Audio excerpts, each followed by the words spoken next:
won't let that be in vain. So know this, whether or not Europe stands with us, whether or not your journalists do their jobs, whether or not your politicians demonstrate the courage to act, I will fight for my people and my country. Even if we have to do this alone, we will fight until Iran is free. پاینده ایران، پاینده ایران، پاینده ایران، جاوید شاه، جاوید شاه، جاوید شاه. من هفته قبل گفتم یه متن کوتاه آماده کنیم برای شهبانو مقصد خانم، ولی فقط امیر فکر کنم آماده کرد این کارو و گفتم در مورد شهبانو 2 خط بنویسیم که قدردانی بشه از این مادر ایران. امیر این کار کرده به نمایندگی خانم‌های تنبل. سپاس شما که تنبل نشکا شوخی میکنه، بگیم تنبلش نداره. سپاس. درود مجدد. متن کوتاهی رو فقط برای یادآوری به خودمون آماده کردم که بدونیم، برامون یادآوری بشه که خاندان ایرانساز پهلوی برای ما چه کردن، برای ایران چه کردن. متن من در ارتباط با شهبانو فرح پهلوی است. در تاریخ معاصر ایران نام شهبانو فرح پهلوی با مفاهیمی چون هنر، نوسازی فرهنگی، مهر مادری و حمایت بی‌دریغ از آسیب‌پذیرترین اقشار جامعه گره خورده است.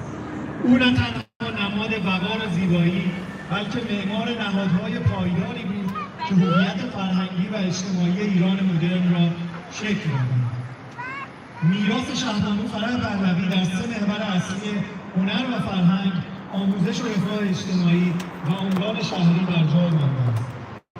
رنسانس فرهنگی و هنری، تأسیس موزه هنرهای معاصر تهران دارای یکی از با ارزش‌ترین گنجینه‌های هنر مدرن جهان، موزه فرش، موزه آبگینه و برگزاری جشنواره هنر شیراز ایران را به یکی از قطب‌های اصلی تبادل فرهنگی در جهان تبدیل کرد.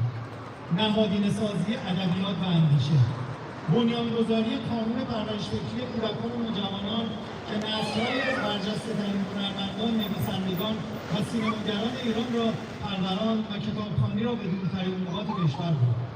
رفاه اجتماعی و بهداشت، سرپرستی مستقیم 10ها سازمان خیریه از جمله جمعیت کمک به جذامیان که به طرد اجتماعی و رنج بیماران جذامی در ایران پایان داد و حمایت از سازمان‌های مربوطه به کودکان بی سرپرست و زنان سرپرست خانواده.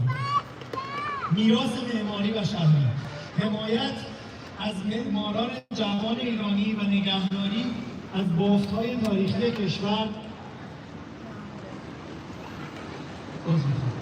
حمایت از معماران جوان ایرانی و نگهداری از بافت‌های تاریخی کشور در کنار ایجاد فضاهای شهری ماندگار همچون پارک آله یا فرح سابق و تئاتر شهر.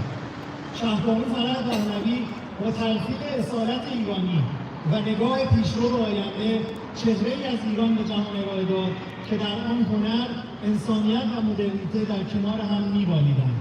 میراثی گرانبها که آثار آن همچنان در حافظه تاریخی ملت ایران زنده و جاری است.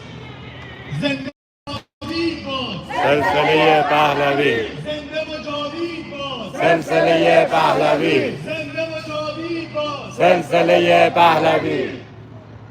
سپاس از شما. و اگه فکر میکنین خانم‌ها میخواید برای هفته بعد چیزی بنویسید در مورد خود شاهزاده رضا پهلوی، میتونید زحمت رو بکشید، آقایون یا خانم‌ها.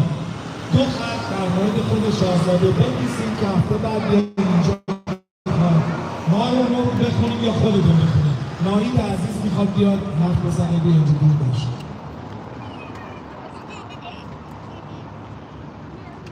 هفته بعد یادتون نره 2 خط در مورد شاهزاده.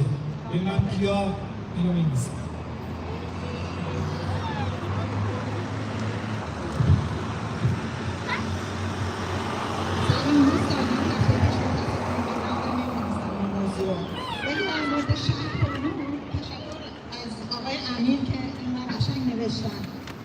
در مورد شهبانو